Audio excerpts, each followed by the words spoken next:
Super B. Ganituhin nyo siya o ganito po. Hindi po pag ganito pag ganito po siya. Yan, pasok na po yan dyan. Tapos putin nyo po.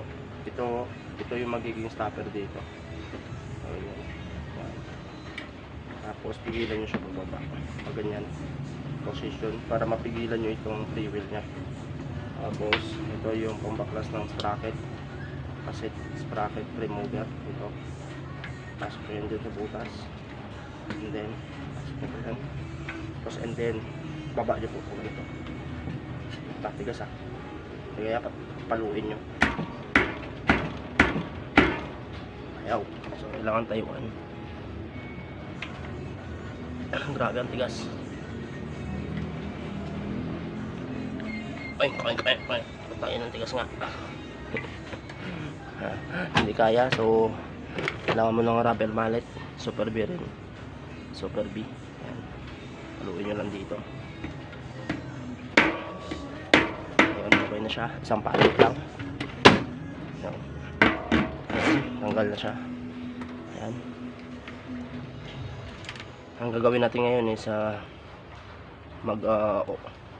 magre-repack tayo ng bulitas, and then mag-i-edit tayo ng prehab. Ito nga yung kakabit nating spring. Ito. Kaya natanggal na natin kasi sprocket. Sabi natin dyan. Ayan, ito yun. Tatanggalin natin to. So hindi ka pwede magbaklas dito. Kailangan dito ka magbaklas sa likod. Tanggalin natin itong rotors 140 mm. Kailangan natin ng 4 mm na alin. Excuse me. Yan. Kailangan matanggalin yan kasi hindi po makakapasok yung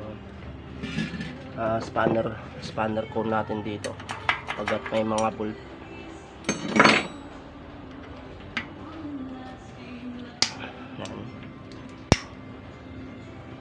So siyempre may lagayan ka nito para yung mga bolt nya dito.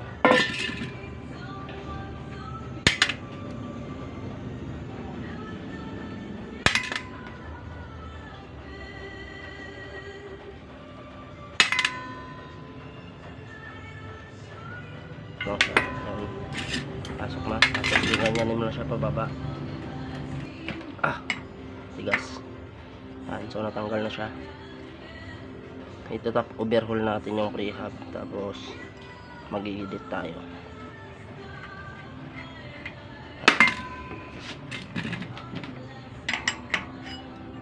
Dito kayo magluluwag. So marami na siyang dumi. So time lapse natin ito.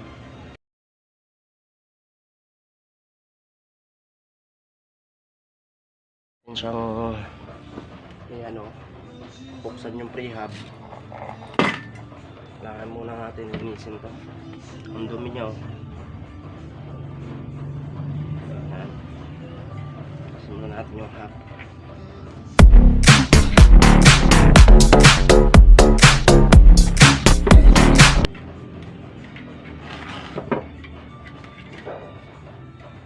Kailangan bago nyo ito bakasin yung wala naman sa tibay.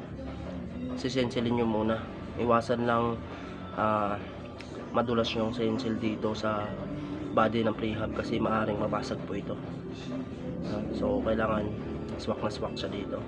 Meron naman talagang pambaklas dito, pero yun ay hindi kaya sa malakasang pangbaklasan. Kailangan sinsilin mo muna bago mo siya gamitin ng tools na para dito sa cap ng prehab. Let's go.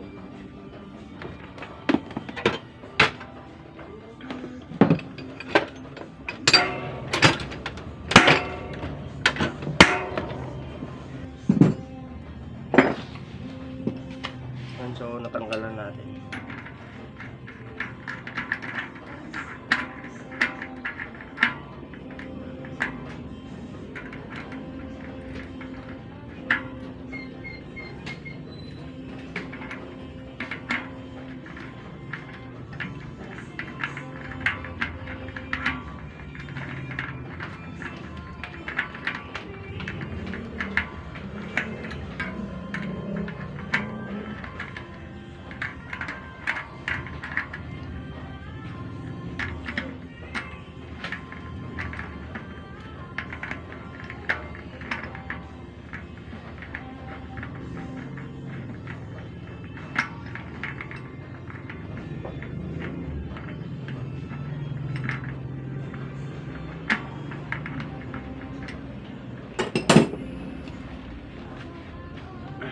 Tatanggal lang natin mga kasyong. Init.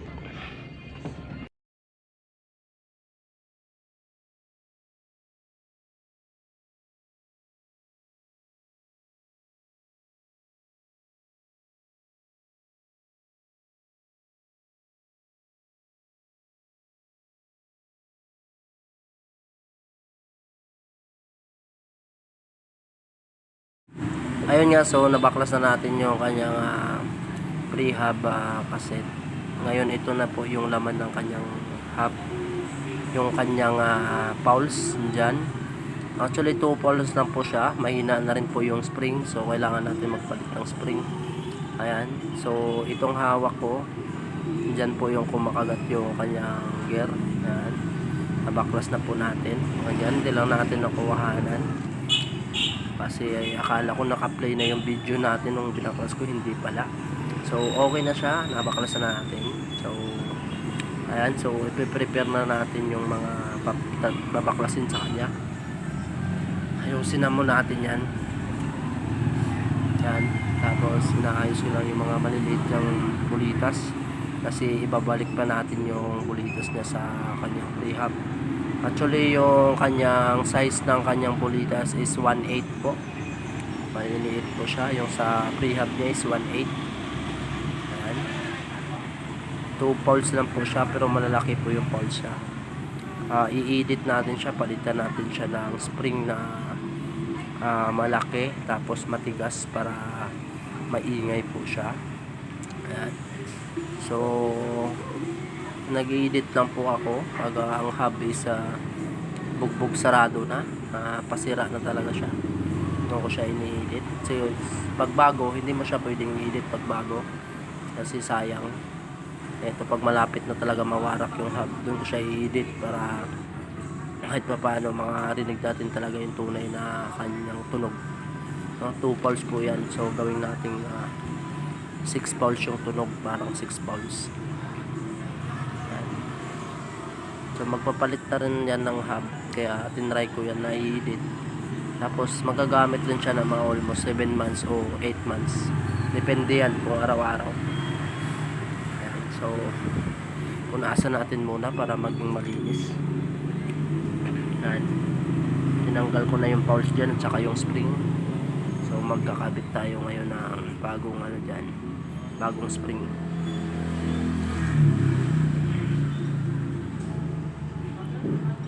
Yan. So ito nga pala yung spring na ikakabit natin. Yan. Kukumpara natin yung spring niyang stock. Ayan, putol yung stock niya. Ito yung ikakabit kong spring, yung makapal, matigas. Ayan. So ayan, kukumpara ko yung laki. Ayan, yung sakto naman yung pulse sa kanya. So pwede siya. So nagawa na tayo ng spring.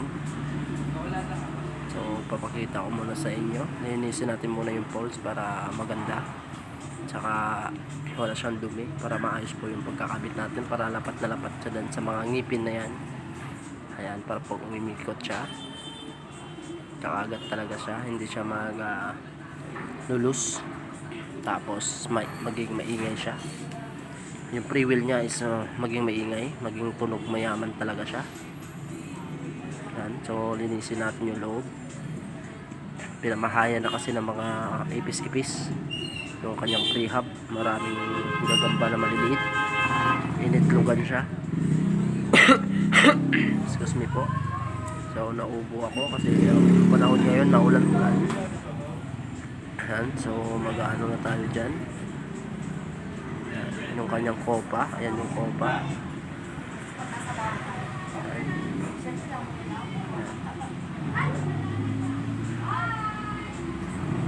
Nagawa na ako ng spring. Linisin natin muna pala yan kasi medyo madumi. Ayan. So maliliit lang yung bulitas, 1/8 lang po. Ay 1/8. Magawa na tayo na. Ayan. Mas 1/8 lang po yung sukat ng bulitas natin.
makakatulong kasi ito.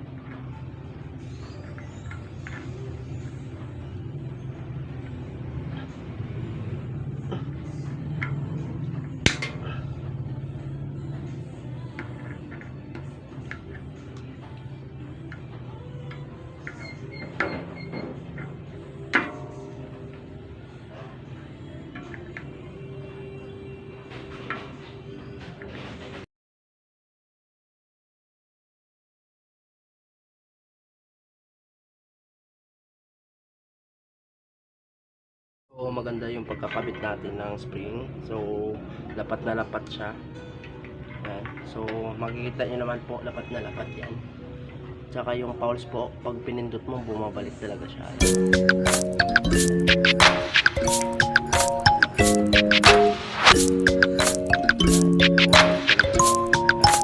Hindi siya katulad sa spring na maliliit. Pag inano mo, yung isa, yan. Kung pinindot mo ng ganyan, hindi na siya bumabalik. Ayan, bumabalik na siya. Tsaka matigas yung spring. Tunog mayaman to, mamaya 2 pulse lang to. 2 pulse lang, tunog mayaman na yan. Check natin. Check natin dito, wala pa mga bearing, wala pang bulitas. Ayan, tunog.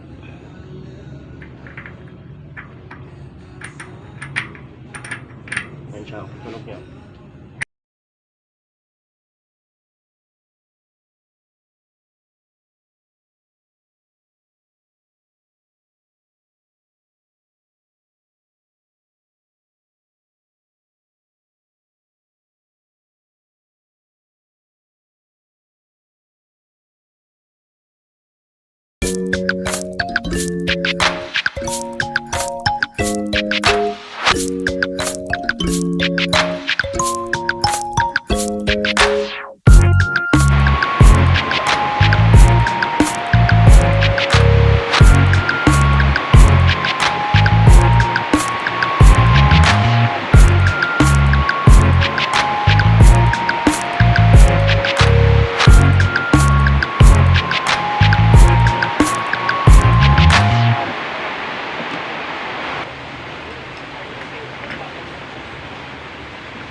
Sound check natin mga ka-chongo.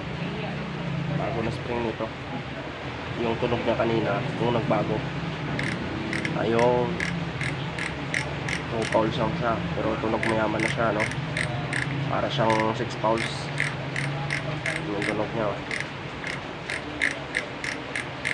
Kaya, so kakabit na natin yung mga bulitas. So ito na yung pinalitan natin ng spring. So check natin.